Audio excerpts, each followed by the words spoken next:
Alain, propos d'un Normand. Psychophysiologie. On peut occuper toute une vie à étudier la mémoire chez les poules. On se demande comment on arrivera à tenir une poule attentive à sa leçon et à la lui faire réciter. Et rien n'est plus facile.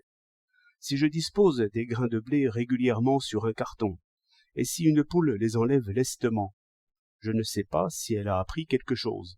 Mais si je colle un grain sur deux, de façon qu'elle ne puisse l'enlever, voilà ma poule à l'école. Car elle arrivera à retenir cette disposition, et à ne plus donner de coups de bec inutiles. Mais elle n'y arrivera pas sans tâtonnement et sans erreur. Voilà un champ de recherche presque infini, car je ferai la statistique de ces erreurs de poule. Je changerai la poule. Je ferai des expériences d'heure en heure, de 2 heures en 2 heures, de jour en jour, de semaine en semaine. Et, après 2 ou 3 ans, je serai l'homme du monde qui connaîtra le mieux la mémoire des poules.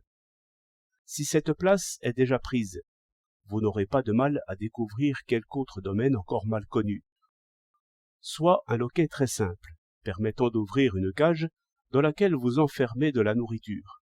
Un chat, un chien, une poule, un pigeon, une souris arrivera par hasard à ouvrir le loquet, et saura l'ouvrir après un certain nombre d'essais et de fautes.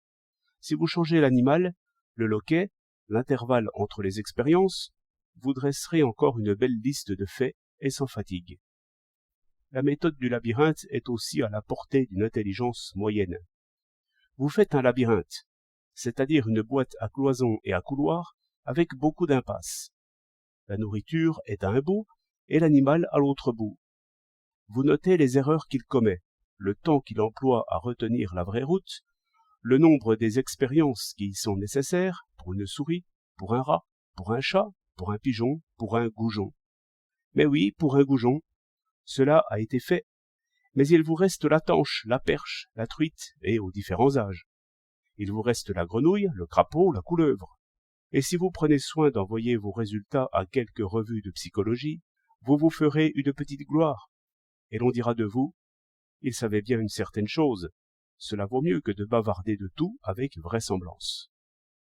Seulement, si je vous demande de me définir la guerre, le droit, la loi, l'avarice, le courage et autres choses humaines qui sont d'usage quotidien, vous ressemblerez à un myope qui a perdu ses lunettes.